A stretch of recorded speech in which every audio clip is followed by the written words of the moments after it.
L'imitation de Jésus-Christ, livre 4, le sacrement de l'Eucharistie.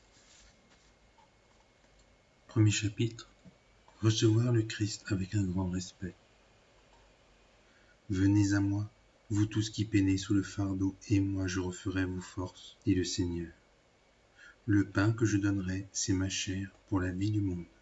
Prenez et mangez, ceci est mon corps qui est livré pour vous. Faites cela en mémoire de moi. Qui mange ma chair et boit mon sang demeure en moi et moi en lui. Les paroles que je vous ai dites sont esprit et elles sont vie. Le disciple, ce sont là tes paroles, Christ, vie éternelle, bien qu'elles n'aient pas été prononcées au même moment ni consignées au même endroit. Elles sont les tiennes et elles sont vraies. J'ai à les accueillir avec toute gratitude et fidélité. Elles sont les tiennes, tu les as proférées. Elles sont aussi miennes, car tu les as exprimées pour mon salut. Je les accueille avec joie de ta bouche, pour qu'elles s'insèrent plus étroitement dans mon cœur. Que des paroles aussi pleines de bonté, de douceur et d'amour m'enflamment. Mais que m'effraient mes péchés et qu'une conscience impure me détourne de recevoir de si grands mystères. La douceur de tes paroles me pousse, mais tout le mal qui est en moi m'accable. Tu m'ordonnes d'aller à toi avec confiance, si je veux avoir part avec toi, et de recevoir la nourriture d'immortalité, si je désire obtenir la vie et la gloire éternelle. Venez à moi, dis-tu, vous tous qui peinez sous le fardeau, et moi, je referai vos forces. Parole douce et aimable à l'oreille du pécheur. Par elle, Seigneur mon Dieu, tu invites le misérable et le pauvre à communier à ton corps très saint. Mais qui suis-je, Seigneur, pour oser t'approcher? Les cieux des cieux ne peuvent te contenir et tu dis « Venez à moi, vous tous ». Que veulent dire cette attention si délicate, cette invitation si aimable? Comment oserais-je venir, moi qui suis conscient de n'avoir rien de bon sur quoi appuyer mon audace? Comment t'introduirais-je en ma maison, moi qui si souvent offensé ton visage de bonté? Anges et archanges te révèrent, saints et justes te craignent, et tu dis « Venez à moi, vous tous ». Si ce n'était pas toi, Seigneur, qui le disais, qui croirait que c'est vrai? Et si ce n'était toi qui le commandais, qui tenterait de s'approcher? Prenons Noé, l'homme juste. Il mit 100 ans à fabriquer l'arche qui sauverait du déluge quelques personnes. Et moi, comment pourrais-je me préparer en 1 heure à recevoir avec respect celui qui a fabriqué le monde? Moïse, ton familier unique, ton ami intime, il fit l'arche en bois imputrescible et la plaqua d'or très pur pour y déposer les tables de la loi. Et moi, créature périssable, j'oserais te recevoir aussi facilement, toi l'auteur de la loi et le donateur de la vie? Salomon, le plus sage des rois d'Israël, il mit 7 ans à édifier un temple magnifique à la louange de ton nom. 8 jours pour célébrer la fête de sa dédicace. Il offrit 1000 sacrifices de paix et plaça solennellement l'arche d'alliance à l'emplacement qui lui était préparé au son de la trompette et parmi les ovations. Et moi, malheureux homme et si pauvre, comment t'introduirais-je dans ma maison? C'est à peine si je sais passer une demi-heure en prière. Et si encore, ne fût-ce qu'une fois, je passais dignement une petite demi-heure. Ô mon Dieu, comme ils ont su, eux, s'appliquer à te plaire. Hélas, que mon action est dérisoire, qu'il est court le temps que je consacre à me disposer à la communion. Rarement dans un recueillement absolu, plus rarement encore délivré de toute distraction. Certes, en la présence salutaire de ta divinité, aucune pensée inconvenante ne devrait survenir, ni aucune créature m'occuper, car ce n'est pas à un ange, mais au Seigneur des anges que je m'apprête à offrir l'hospitalité. Et pourtant, la distance est grande entre l'arche d'alliance avec ses objets sacrés et ton corps très pur avec ses effets inexprimables, entre les sacrifices de la loi qui préfiguraient les sacrifices à venir et la vraie victime qu'est ton corps, qui achève tous les sacrifices antiques. Pourquoi donc ta présence vénérable ne m'enflamme-t-elle pas davantage? Pourquoi ma préparation pour recevoir ton sacrement n'est-elle pas plus soignée, alors que les saints patriarches et prophètes d'antan, les rois et les princes avec le peuple tout entier ont montré de tels sentiments de zèle pour le culte divin? Le très pieux roi David a dansé de toutes ses forces devant l'arche de Dieu, en rappelant les bienfaits jadis accordés au Père. Il construisit diverses sortes d'instruments de musique, publia des psaumes et enseigna à chanter dans l'exultation. Lui-même chanta souvent sur la cithare, inspiré par la grâce du Saint-Esprit. Il apprit au peuple d'Israël à louer Dieu de tout cœur, à le bénir et à le célébrer chaque jour d'une seule voix. Si l'on y mettait alors un tel enthousiasme, s'il y eut devant l'arche du testament un pareil rappel de la louange de Dieu, quel respect et quel empressement ne dois-je pas montrer, moi et tout le peuple chrétien, en présence de l'Eucharistie, dans la réception du corps très précieux du Christ. Bien des gens courent ici et là, pour visiter les reliques des saints et pour admirer le récit de leurs hauts faits. Ils observent l'imposante architecture des temples et baisent leurs ossements sacrés enchâssés dans la soie et l'or. Et toi, tu es présent ici, auprès de moi, sur l'autel, mon Dieu, Saint des saints, Créateur des hommes et Seigneur des anges.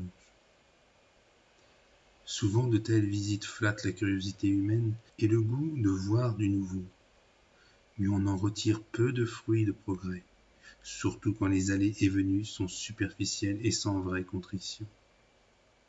Mais ici, dans le sacrement de l'Eucharistie, tu es présent tout entier, mon Dieu, toi l'homme Jésus-Christ. Là, on reçoit en abondance les fruits du salut éternel, chaque fois qu'on te reçoit dignement et avec ferveur. Mais ce n'est ni la frivolité, ni la curiosité, ni le goût sensible qui portent à cela, mais une foi solide, une espérance fervente et une charité sincère. Ô Dieu, Créateur invisible du monde, que ta manière d'agir avec nous est merveilleuse. Avec quelle douceur et quelle grâce tu traites avec tes élus. C'est toi-même que tu leur proposes de recevoir dans l'Eucharistie. Cela dépasse tout entendement. Cela attire spécialement les cœurs fervents et enflamme leur amour. Car tes vrais disciples, qui organisent toute leur vie en vue de se corriger, reçoivent souvent de ce sacrement très saint la grâce d'une grande ferveur et l'amour de la vertu. Ô admirable grâce cachée du sacrement! Tant de disciples du Christ l'ont connu, mais les infidèles et les esclaves du péché ne peuvent l'expérimenter. Ce sacrement confère la grâce spirituelle et restaure en l'âme la vertu perdue. Il rend la beauté défigurée par le péché. Cette grâce est parfois si grande qu'au comble de la ferveur, non seulement l'esprit, mais même le corps, avec sa faiblesse, y trouve un surcroît de grâce. Il nous faut regretter et déplorer que notre tiédeur et notre négligence empêchent qu'un élan plus fort nous pousse à recevoir le Christ, qui est toute l'espérance et le mérite des élus, car il est notre sanctification et notre rédemption. Il est la consolation des voyageurs et la jouissance éternelle des saints. Quelle désolation que tant de gens accordent si peu d'attention à ce mystère de salut qui réjouit le ciel et qui soutient l'univers. Ô aveuglement et dureté du cœur des hommes, qui ne reconnaissent pas assez un don aussi inexprimable et que l'usage quotidien amène à l'indifférence. Si ce sacrement très saint n'était célébré qu'en un seul lieu et consacré par un seul prêtre dans le monde, ne penses-tu pas que l'on éprouverait un grand attrait à l'égard de ce lieu et d'un tel prêtre de Dieu, afin de voir célébrer les mystères divins? Or, à présent, les prêtres sont nombreux, et le Christ est offert en bien des lieux. Ainsi apparaissent d'autant plus grands la grâce et l'amour de Dieu pour l'homme, que la Sainte Communion est plus largement diffusée par toute la terre. Grâce te soit rendue, bon Jésus, pasteur éternel, par ton corps et ton sang précieux, tu daignes refaire nos pauvres forces d'exilés et nous inviter de ta propre bouche à recevoir ces mystères par ces mots « Venez à moi, vous tous qui peinez sous le fardeau, et je vous referai vos forces. »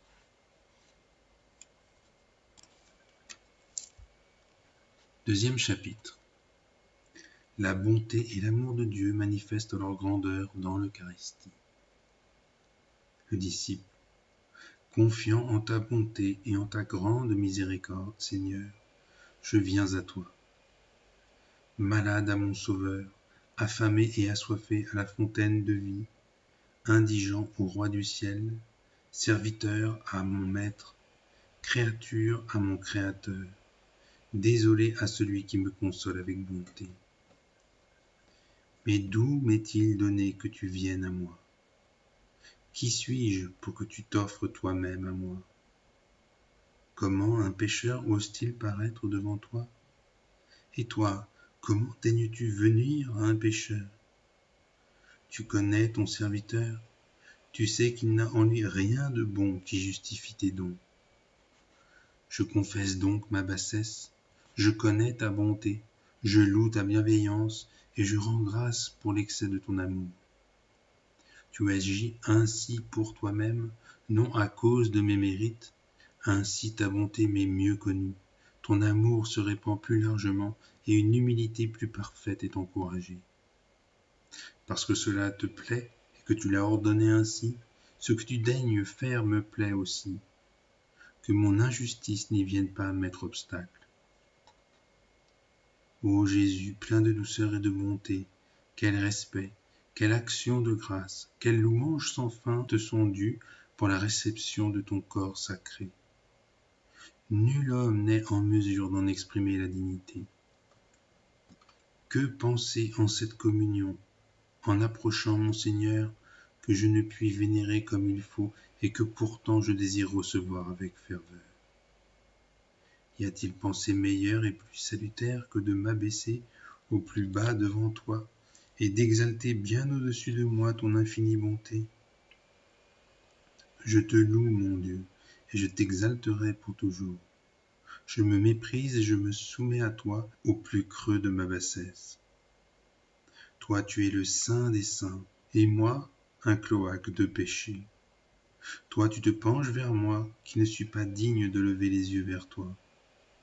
Toi, tu viens à moi, tu veux être avec moi, tu m'invites à ton festin. Tu veux me donner à manger la nourriture céleste et le pain des anges. Le pain vivant n'est autre que toi, qui est descendu du ciel et qui donne la vie au monde. Voilà où l'amour prend sa source, quelle bienveillance il resplendit. Que d'actions de grâce et de louanges te sont dues pour cela. Qu'il est salutaire et profitable ton dessein d'instituer l'Eucharistie. Qu'il est doux et agréable le festin où c'est toi que tu as donné en nourriture. Quelle est admirable ton œuvre, Seigneur, quelle est puissante ta force, quelle est infaillible ta vérité. Tu as dit et tout a été fait. Ce qui a été fait, c'est ce que tu as toi-même ordonné. Merveille digne de foi, qui défie l'intelligence humaine. Toi, Seigneur mon Dieu, vrai Dieu et vrai homme, tu es contenu tout entier sous les pauvres espèces du pain et du vin, et sans être anéanti, tu es mangé par celui qui te reçoit. Toi, Seigneur de l'univers, qui ne manque de rien, tu as voulu habiter parmi nous par ton sacrement.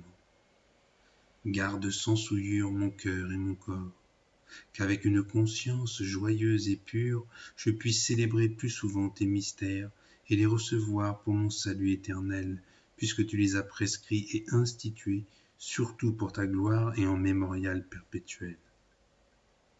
Réjouis-toi, mon âme, et rends grâce à Dieu pour un si noble présent, pour ce soutien unique qui t'est laissé en cette vallée de larmes.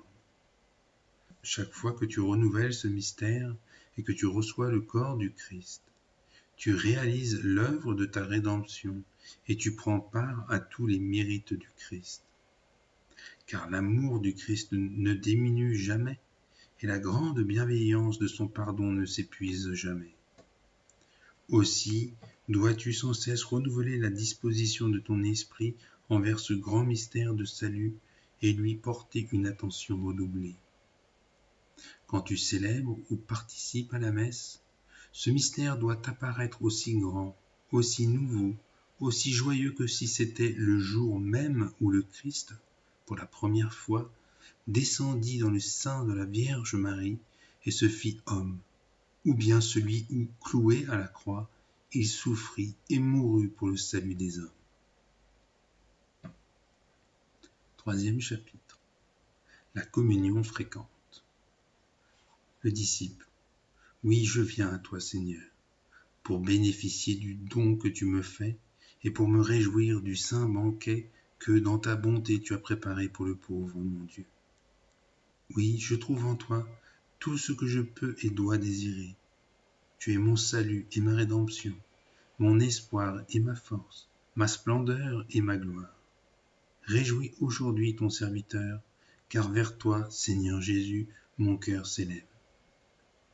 Je désire te recevoir maintenant avec ferveur et respect. Je souhaite t'introduire dans ma maison afin de partager avec Zachée ta bénédiction et d'être compté au nombre des fils d'Abraham. C'est de ton corps que j'ai faim, mon cœur désire s'unir à toi. Livre-toi à moi et cela suffit. Aucune consolation n'a de valeur en dehors de toi. Je ne puis rester sans toi, ni vivre si tu ne viens me visiter. Il me faut souvent venir à toi et te recevoir comme le remède qui me sauve. Je risquerais de défaillir en chemin si j'étais privé de la nourriture céleste. C'est ainsi qu'un jour où tu prêchais aux foules et où tu guérissais diverses maladies, très miséricordieux Jésus, tu as dit « Je ne veux pas les envoyer chez eux à jeun, de peur qu'ils ne défaillent en chemin. Agis de la sorte avec moi, toi qui as voulu demeurer dans ce sacrement comme la consolation des fidèles. Tu refais doucement les forces. Celui qui te mange dignement aura comme part d'héritage la gloire éternelle. Il m'est nécessaire à moi, qui suis si souvent dans la peine et le péché, si souvent endormi et défaillant, de me renouveler, de me purifier et de m'enflammer par la prière et la confession fréquente et par la réception de ton corps sacré.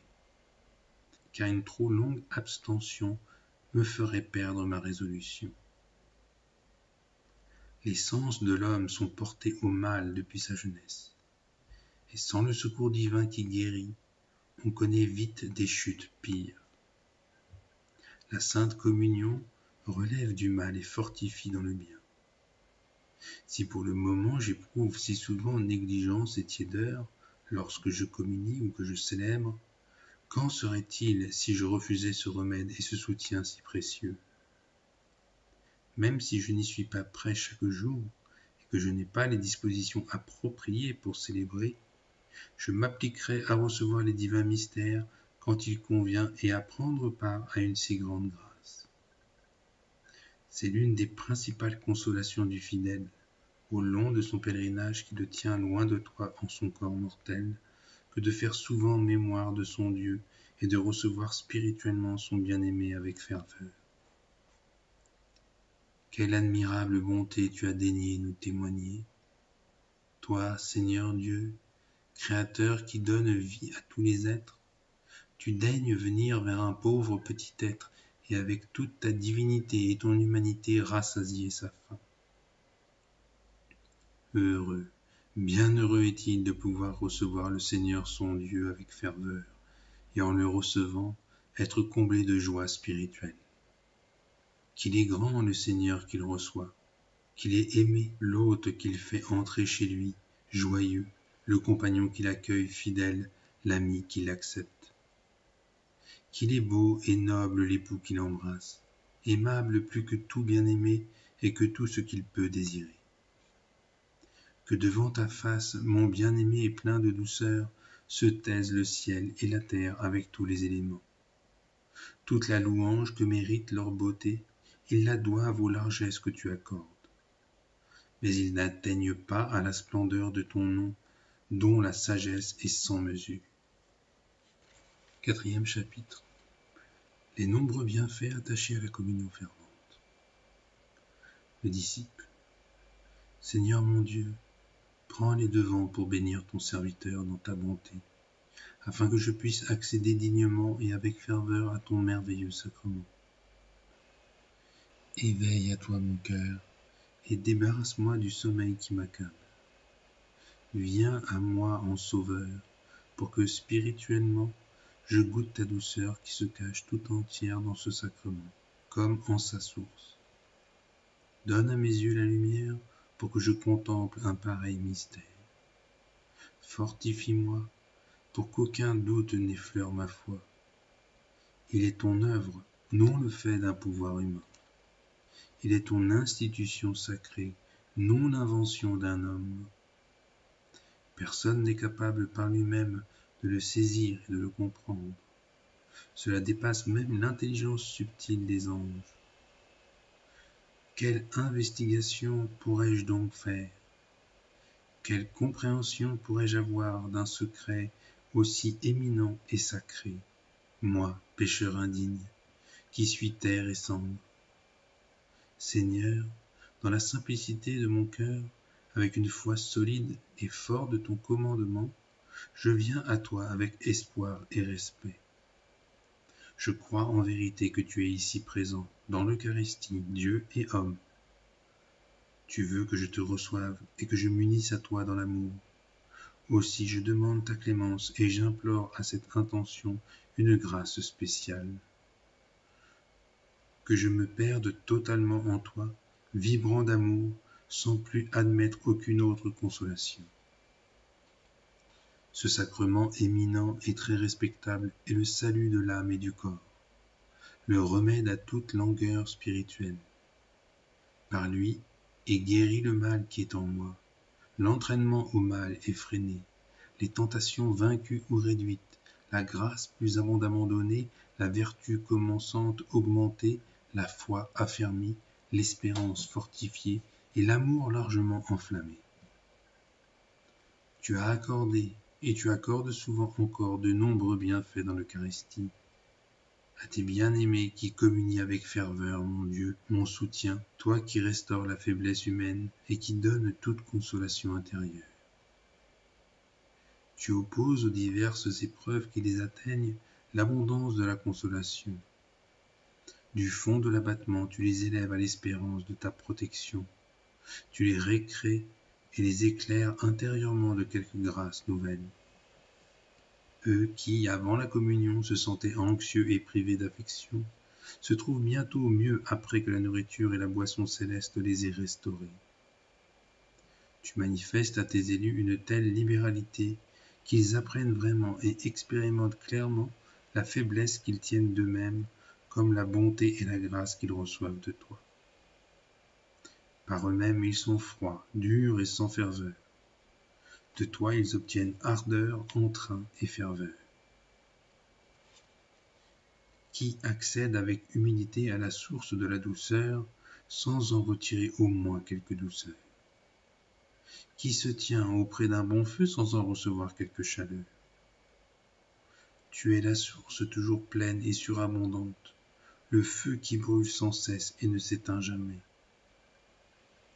S'il ne m'est pas possible de puiser à plein à la source et de m'y abreuver jusqu'à satiété, je porterai cependant mes lèvres à l'orifice de la fontaine céleste, afin d'en saisir au moins quelques gouttes pour guérir ma soif et n'être pas totalement desséché. Et si je ne suis pas encore tout entier au ciel, ni de feu comme les chérubins et les séraphins, je m'efforcerai pourtant de m'adonner à la vie de prière et de préparer mon cœur pour que, de l'humble réception du sacrement de la vie, je reçoive au moins quelques flammes du brasier divin. Bon Jésus, très saint Sauveur, en ta grâce et bonté, supplée à tout ce qui me manque. toi qui as daigné appeler à toi tout le monde en disant « Venez à moi, vous tous qui peinez sous le fardeau, et moi, je vous referai vos forces. » Moi, je travaille à la sueur de mon front. Je suis torturé par la souffrance morale, écrasé par le péché, inquiété par les tentations, emmêlé, oppressé par tout le mal qui m'entraîne, et il n'y a personne qui me vienne en aide. Personne qui me délivre et me sauve, en dehors de toi, Seigneur, mon Sauveur. Je me remets à toi, moi et tout ce qui m'appartient. Garde-moi et conduis-moi à la vie éternelle. Accueille-moi pour ta louange et la gloire de ton nom, toi qui as préparé pour moi en nourriture et boisson ton corps et ton sang. Accorde, Seigneur mon Dieu et Sauveur, qu'à force de recourir à ton mystère, croisse en moi l'élan spirituel. Chapitre 5. La dignité de l'Eucharistie et l'état sacerdotal. Le Christ. Si tu avais la pureté d'un ange et la sainteté de Jean-Baptiste, tu ne serais pas encore digne de recevoir ni de célébrer ce sacrement. Il n'est pas dû au mérite de l'homme de consacrer, de célébrer le sacrement du Christ et de prendre comme nourriture le pain des anges. Profond mystère et haute dignité des prêtres, à qui est donné ce qui n'a pas été concédé aux anges.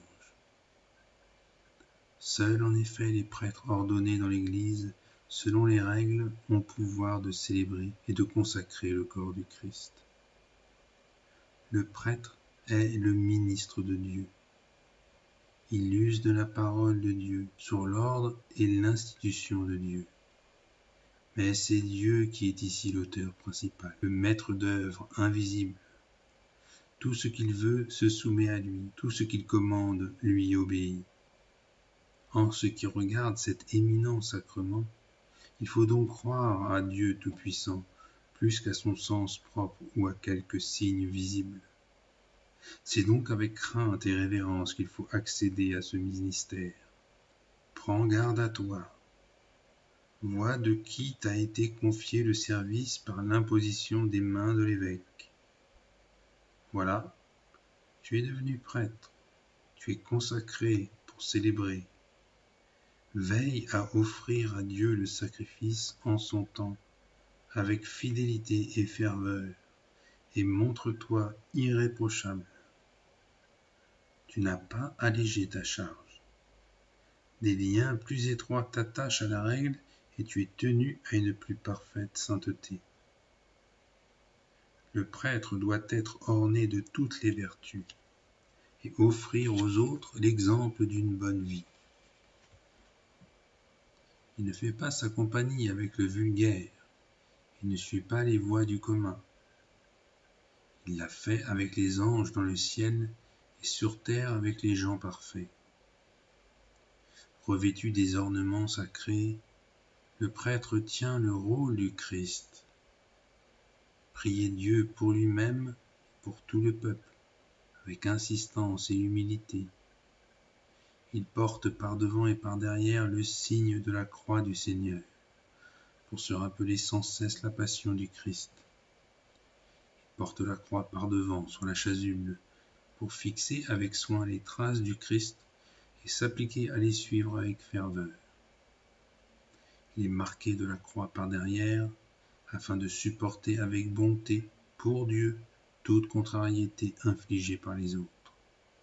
Il porte la croix par devant, pour pleurer ses propres péchés. Il la porte par derrière, pour verser des larmes de compassion pour ceux des autres. Qu'il sache qu'il est placé entre Dieu et le pécheur, et qu'il ne relâche pas sa prière, ni l'offrande sainte, jusqu'à ce qu'il ait obtenu grâce et miséricorde. Quand un prêtre célèbre, il honore Dieu, il réjouit les anges, il construit l'Église, il aide les vivants, il procure aux défunts le repos et participe lui-même à tous ses biens. 6e chapitre. Comment se préparer à la communion? Le disciple. Seigneur, quand je compare ta dignité et ma bassesse, Je suis tout tremblant et rempli de confusion. Car si je ne m'approche pas, je fuis la vie. Et si je me présente indignement, je risque de t'offenser. Que ferai-je donc, mon Dieu, mon secours, ma ressource dans les cas difficiles? Montre-moi le chemin. Propose-moi quelques brefs exercices qui conviennent à la Sainte Communion. Car il est utile de savoir de quelle manière, c'est-à-dire avec quelle ferveur et quel respect, il me faut préparer pour toi un cœur à recevoir ton sacrement avec fruit, ou à célébrer un si grand et si divin sacrifice. 7e chapitre. Examen de conscience et résolution. Le Christ. Pour célébrer ce sacrement, pour l'administrer et le recevoir, il faut par-dessus tout au prêtre de Dieu la plus profonde humilité du cœur et le sens de l'adoration et du respect, une foi entière et le juste dessein de l'honneur de Dieu. Examine avec soin ta conscience, et autant que faire se peut, purifie-la, et fais-la briller par une vraie contrition et une humble confession. Alors aucune faute grave dont tu aies conscience n'éveillera ton remords et ne t'empêchera d'y accéder librement. Déplore tous tes péchés en général, et afflige-toi et pleure tes écarts quotidiens dans un examen plus détaillé. Et si le temps le permet, confesse à Dieu, dans le secret de ton cœur, toutes les misères qui t'entraînent au mal.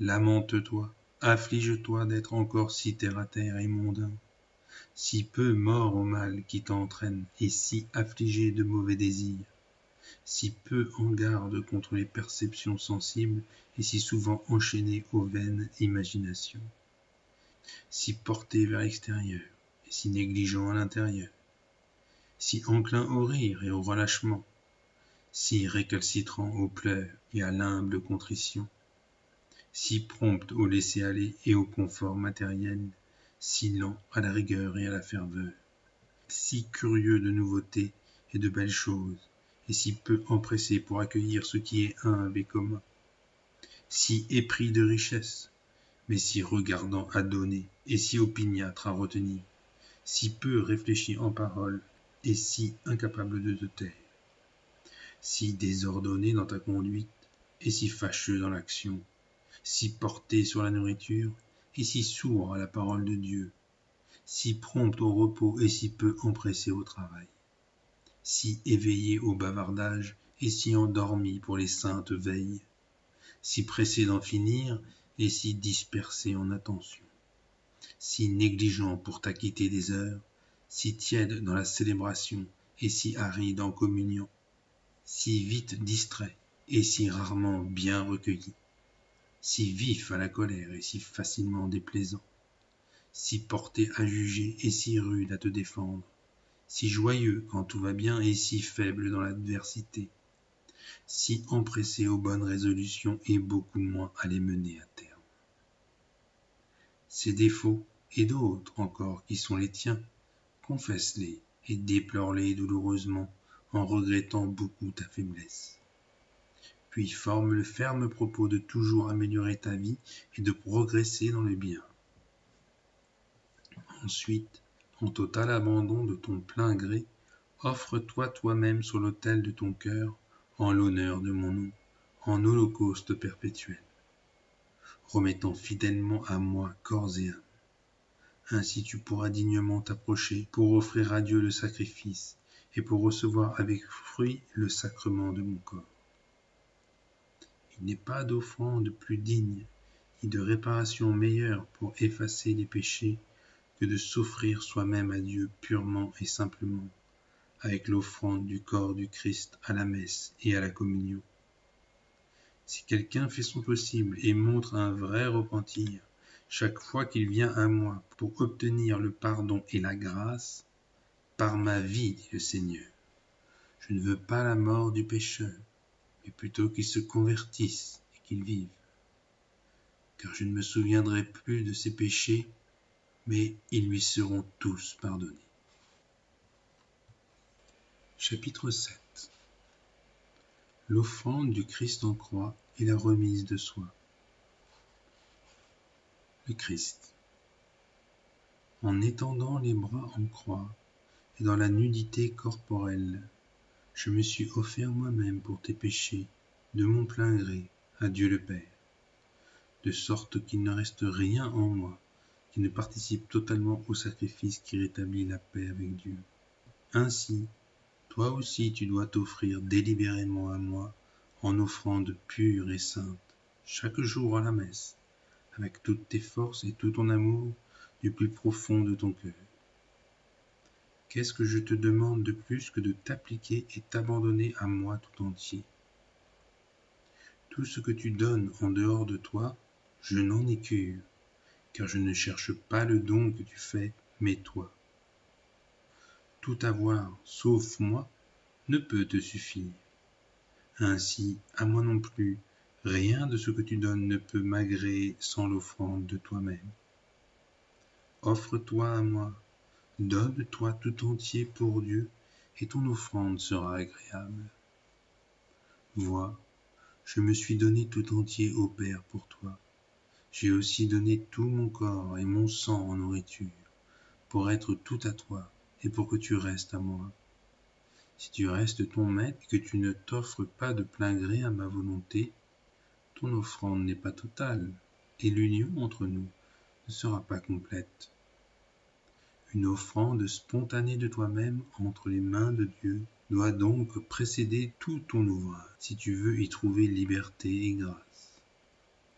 S'il y a si peu de gens qui jouissent de la lumière et de la liberté intérieure, c'est qu'ils ne savent pas se renoncer totalement. Je l'ai dit nettement, si quelqu'un ne renonce pas à tout ce qu'il possède, il ne peut pas être mon disciple. Toi donc, si tu souhaites être mon disciple, offre-toi à moi avec toutes les forces de ton amour. Chapitre 9. Pour offrir à Dieu, nous et ce qui est à nous, et prier pour tous. Le disciple. Seigneur, tout est à toi, ce qui est au ciel et sur la terre. Je désire m'offrir à toi en offrande spontanée et rester tien à jamais.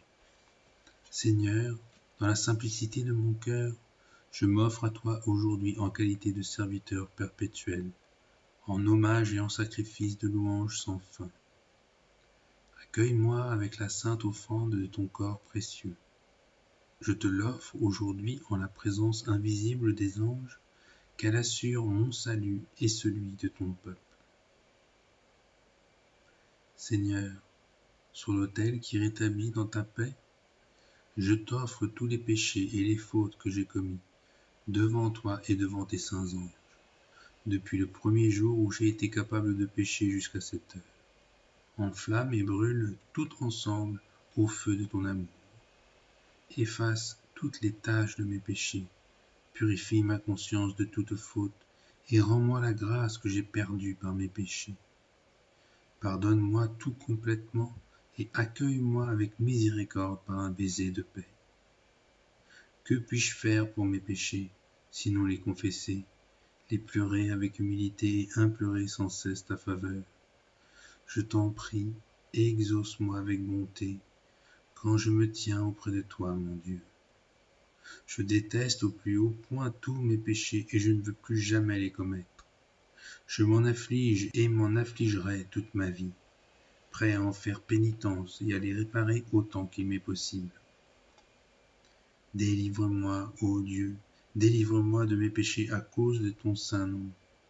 Sauve-moi, puisque tu m'as racheté par ton sang précieux. Je me confie à ta miséricorde. Je me remets entre tes mains. Agis envers moi selon ta bonté, non pas selon ma malice et mon injustice. Je t'offre aussi tout ce que j'ai de bon, quelque médiocre et imparfait qu'il soit. Corrige-le et sanctifie-le pour que tu puisses l'agréer, l'accueillir et l'accroître toujours, et pour que tu me conduises, moi, pauvre petit homme paresseux et inutile, au merveilleux bonheur final. Je t'offre également tous les bons désirs des hommes de prière, les besoins de mes parents, amis, frères, sœurs, de tous ceux qui me sont chers et de tous ceux qui ont fait du bien à moi ou aux autres pour ton amour. de ceux qui ont désiré et demandé que je dise prière et messe pour eux et pour les leurs, qu'ils soient encore en vie ou qu'ils aient déjà quitté ce monde. Qu'ils sentent tous que leur arrive le secours de ta grâce, l'appui de ta consolation, la protection contre les dangers, la délivrance des peines dues au péché. Qu'arrachés à tout mal, ils te rendent dans la joie de magnifiques actions de grâce. Je t'offre encore prières et sacrifices de paix, spécialement pour ceux qui m'ont fait quelque tort, qui m'ont fait de la peine, blâmé ou qui m'ont causé quelque dommage ou difficulté, et aussi pour tous ceux qu'il m'est arrivé de peiner, de troubler, de mettre en difficulté et de scandaliser, en parole et en acte, consciemment ou non. À nous tous, accorde de la même manière le pardon de nos péchés et de nos mutuelles offenses. Ôte de notre cœur, Seigneur, tout soupçon, irritation, colère et dissentiment, tout ce qui peut blesser la charité et amoindrir l'amour fraternel. Prends pitié, Seigneur, prends pitié de ceux qui réclament ta miséricorde. Donne la grâce à ceux qui en manquent, fais-nous vivre de telle sorte que nous puissions jouir de ta grâce et parvenir à la vie éternelle. Amen. 10e chapitre. Ne pas abandonner facilement la Sainte Communion. Le Christ. Il faut recourir souvent à la source de la grâce et de la miséricorde divine, à la source de toute bonté et pureté. C'est le bon moyen de te guérir du mal qui est en toi et d'augmenter ta force et ta vigilance à la rencontre de toutes les tentations et ruses du diable. Sachant que, dans la communion, on dispose des plus grands fruits et des meilleurs remèdes, l'ennemi s'efforce par tous les moyens et en toute occasion de retenir et d'empêcher, grâce à sa supériorité, les fidèles d'y accéder. Aussi, est-ce au moment où l'on se prépare à la Sainte Communion que l'on endure les pires attaques et les pires tromperies de Satan. Cet esprit méchant, comme il est écrit en Job, s'introduit parmi les fils de Dieu, pour les troubler par son habituelle méchanceté, ou pour les rendre exagérément timides et perplexes. Il parvient alors à réduire leur élan ou à leur ôter la foi par ses attaques, si du moins ils en viennent à délaisser tout à fait la communion ou à s'en approcher avec tiédeur. Il ne faut pas se soucier le moins du monde de ces fourberies, de ces imaginations, quelque ignobles et horribles qu'elles soient, mais tout lui rejeter à la tête. Il faut le mépriser et le railler comme un misérable. Mais il ne faut pas omettre la Sainte Communion à cause des insultes et des imaginations qu'il suscite. Souvent aussi, l'obstacle provient du trop grand souci qu'on a d'être fervent et d'une certaine angoisse d'avoir à se confesser. Agis selon le conseil des sages. Laisse là angoisse et scrupules qui font obstacle à la grâce de Dieu et qui détruisent la ferveur de l'esprit. Pour un léger trouble ou une petite difficulté, ne va pas abandonner la Sainte Communion. Va vite te confesser et pardonne de bon cœur aux autres toutes leurs offenses.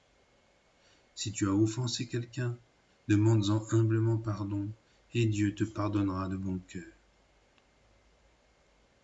À quoi sert-il de remettre longtemps une confession ou de différer la Sainte Communion?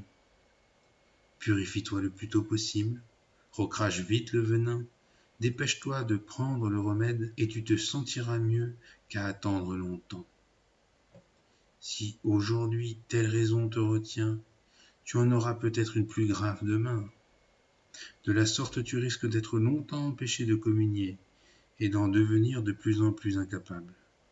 Aussi vite que tu peux, débarrasse-toi de la difficulté et de la paralysie du moment. Il ne sert à rien de s'inquiéter longtemps, d'entretenir longtemps le trouble et de s'écarter des dons de Dieu à cause des petits obstacles de tous les jours. Au contraire, il est plus néfaste de différer longtemps la communion, car cela entraîne d'ordinaire un grave laisser-aller. Hélas, des gens tièdes et relâchés préfèrent remettre la confession à plus tard et désirent en conséquence différer la Sainte Communion, afin de n'être pas obligés de s'astreindre à une plus grande vigilance. Ah, ils témoignent de peu d'amour et de peu de ferveur, ceux qui font si facilement passer la communion après le reste. Qu'il est heureux et agréable à Dieu, celui qui vit en gardant une telle pureté de conscience qu'il est prêt à communier chaque jour et désireux de le faire si cela lui était permis et qu'il puisse le faire sans se singulariser. Si l'on s'abstient quelque temps par une grâce d'humilité ou par un empêchement légitime, ce respect est louable. Mais si c'est la torpeur qui envahit, on se réveille et qu'on fasse son possible. Dieu soutiendra le désir qu'on en a, en raison de la bonne volonté à laquelle il accorde une attention spéciale. Quand on est légitimement empêché, qu'on ait toujours la bonne volonté et la pieuse intention de communier, de la sorte, on ne manquera pas des fruits du sacrement. N'importe qui, s'il est fervent, peut chaque jour et à toute heure accéder avec fruit et sans se voir refoulé à la communion spirituelle avec le Christ. Mais certains jours et au temps prescrit, il doit recevoir sacramentellement avec un affectueux respect le corps de son Rédempteur et chercher la louange et l'honneur de Dieu plus que sa propre consolation. On fait une communion mystique et l'on refait invisiblement ses forces. Chaque fois qu'on remémore le mystère de l'incarnation, de la passion du Christ, et qu'on s'embrase de son amour. Celui qui ne se prépare qu'au moment de la fête ou sous l'impulsion de l'habitude sera rarement prêt. Heureux celui qui s'offre en sacrifice à Dieu à chaque fois qu'il célèbre ou qu'il communie. Quand tu célèbres, ne sois ni trop lent ni trop rapide. Garde la bonne mesure commune à ceux avec qui tu vis. Il ne faut imposer aux autres ni gêne ni lassitude, mais garder la voie commune selon l'institution des anciens. Il vaut mieux viser ce qui est utile aux autres que sa propre ferveur et son propre penchant.